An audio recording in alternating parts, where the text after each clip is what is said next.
Hey everybody, welcome back to my channel. I hope all of you are doing well. Sorry it's been a little while since I've posted.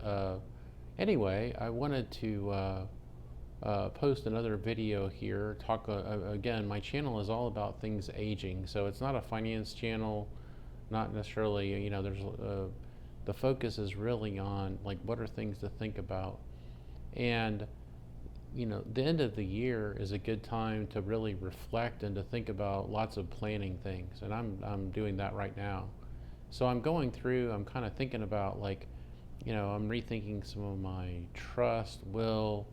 I'm looking at some of my financial things and taxes and a lot of financial things. This is not a finance channel per se, but a lot of these things do kind of tie into like what are decisions that I should make, what are changes that I should make.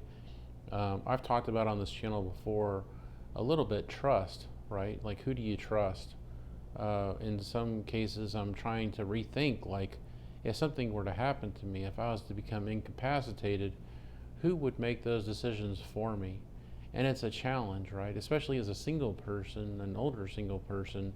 I don't have kids, right? I have family members, but I'm not sure if all my family members are the ones that I would want making some of those decisions, or if I'd even want to burden them with those decisions. It's a challenge because if you think about it, even like if you don't have a good support system and you don't have those relationships, to take on the responsibility for someone and to be making these decisions, it's a pretty big deal. So it's something to think about. Like, okay, who do I trust? Who's going to be the executor of my estate? Who's going to be the person that makes decisions for me if I become incapacitated? My health power of attorney is my mother, and that's fine. My mother can make decisions. I've got a living will that says if I get to the point where I'm like a vegetable or something like that, I want to be unplugged, right? I don't want to be kept alive for 20 years. But at the same time, from a financial perspective, my mother wouldn't want that responsibility, and frankly, she's not kind of wired for it, right? That's not what the sort of thing that she's interested in doing. So I need to come up with another solution. And I could go through a couple of options. One of my options is a trust department, but there are pros and cons to that, right? Obviously, there's a cost element to that, but I'm not that worried about the cost.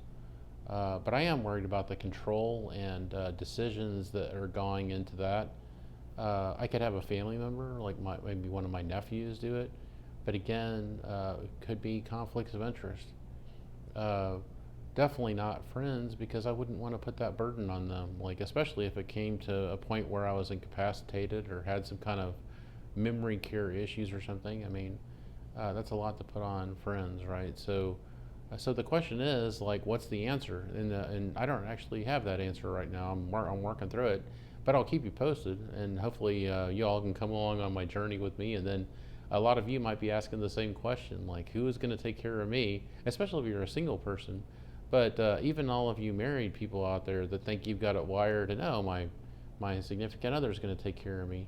Well, first of all, the besides the potential like they might not be there forever, right? A lot of people that are married, they're aging just like you're aging, and at some point you might just be a single again, and unfortunately, right? It's an unfortunate part of life. Another thing is there is divorce too, right? So there are a couple of things like this to think about, even if you're a married person and you think, oh, I've got this all figured out. Maybe not, right? So again, I think it's understanding like who is that person, or the team. If it's a trust department, I'm not 100% comfortable with turning my finances or my wherewithal over to a trust department, but maybe it's the only answer, right? In some ways, I'm not sure yet. So I'm working through this, and if you all have some of the same concerns, put that down in the comments. I'd like to start kind of collecting that data.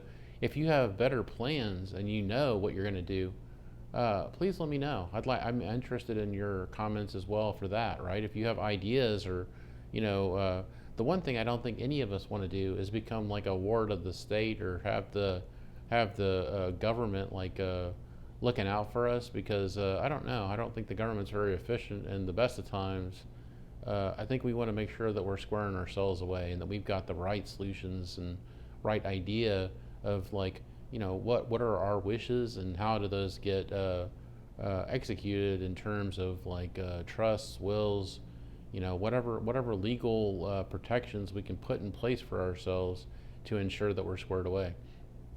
So I'm interested in your comments on this and your thoughts. There's a lot of people in the world today that rely on family, and the family is like their caregiver. I've been a caregiver before. It's a tough job. It's a tough job. It definitely is not easy. So let's think about this one, right? I mean, think about it.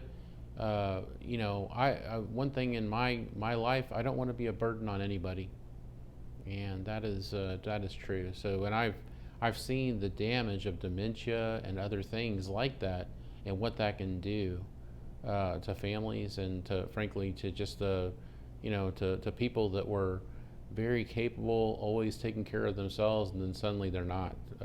It's devastating, right? So, what are some of those solutions? Let's think about it together, right? And then I'll come back with a future video and tell you what I've come up with in the next week or two.